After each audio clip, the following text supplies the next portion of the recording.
Hello, Sunday school class. I hope that you are doing well this week. This is a little bit of a tougher lesson as we go into Holy Week, but it's so important that we continue to remember. So I'm going to talk today about the crucifixion itself. So there's not a lot of detail in any of the Gospels about the crucifixion. We know more from the history of Roman crucifixion, what it was like. We know that it took a long time and a lot of preparation. There were probably several others who were being crucified at the same time, like we know the two outlaws who were next to Jesus. So it was likely done in a high place just outside the city walls, and there would have been holes left in the ground for the upright crossbeam, and maybe even the upright beam was left in place. But it was a permanent site, and some of that was intentional because they wanted people to walk by and see and be afraid of disobeying the Romans and to see what could happen if they did. So Jesus would have carried the crossbeam. It probably weighed around 75 pounds. It was a massive piece of wood. It was perhaps strapped to his back with leather straps. And remember, at this point, his back was torn.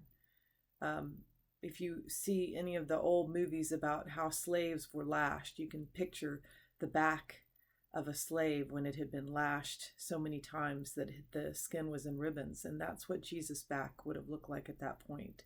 So carrying that beam would have been agonizing. He arrived at the site of the crucifixion around 9 a.m.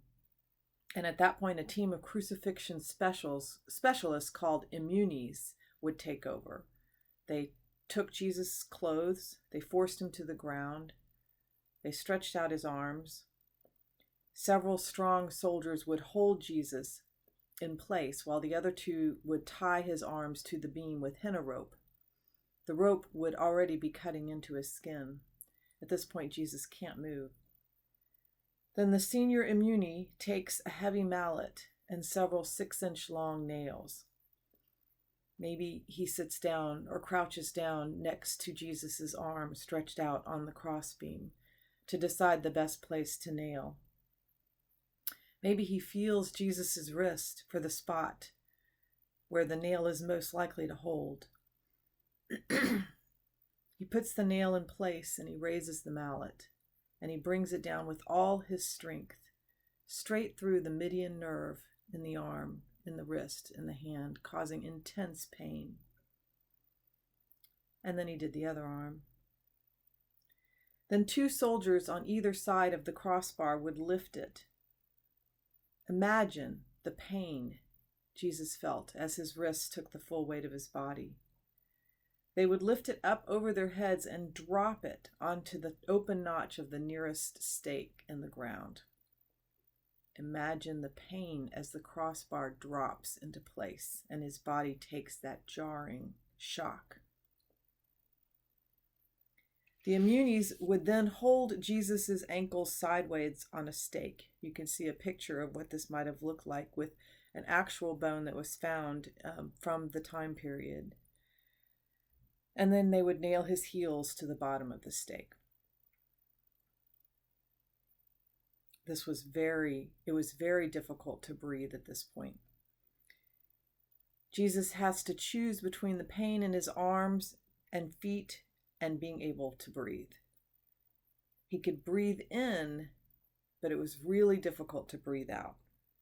Carbon dioxide is building up in his lungs and his blood. He's already dehydrated from the loss of blood from his beating. He's in shock. There's no way he wouldn't be. Shock causes heart failure, so his heart is starting to fail. The sac around his heart, called the pericardium, is filling with fluid and compressing his heart, making it even harder for him to breathe. He hangs there in unimaginable pain for hours. Remember, this started at 9 a.m. Every breath he takes means pushing up on his nailed feet, raking his scourged back against the wood in order to be able to inhale and exhale. At noon, darkness fills the land until 3 o'clock. Jesus cries out, Eloi, Eloi, lema sabachthani. My God, why have you forsaken me? He breathes his last. He probably died of suffocation and acute heart failure, which is so fitting. He died of a broken heart. His last cry before he died was not, I believe, for the physical torture he endured, which was unimaginable and agonizing.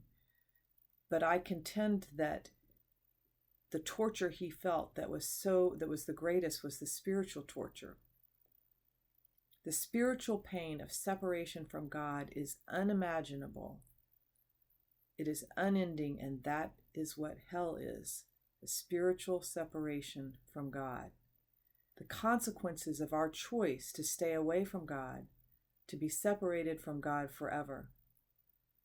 That's what Jesus experienced for us in that time, separation from God. And that was the worst agony he could have ever experienced. And it shows how much he loves us, that he would do that for us. And it also shows us the paths. He showed us the paths that our lives would take. Our lives will be paths of suffering and death and resurrection over and over again. And we are in the midst of a great piece of suffering in the world, but there will be resurrection. And after Jesus died, or as Jesus died, the curtain was torn in two, and a centurion believed.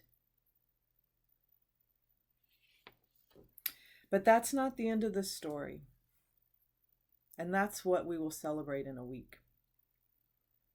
Let us remember what God did for us and what he went through for us. And keep these images in our minds this week to remember. And to remember that it is also our path, the path of all life, of suffering, death, and resurrection. And then finally, let us commit all of ourselves to God. All of our time, all of our money, all of our thoughts, all of our hearts. Not just once a week, but every day. Let us remember.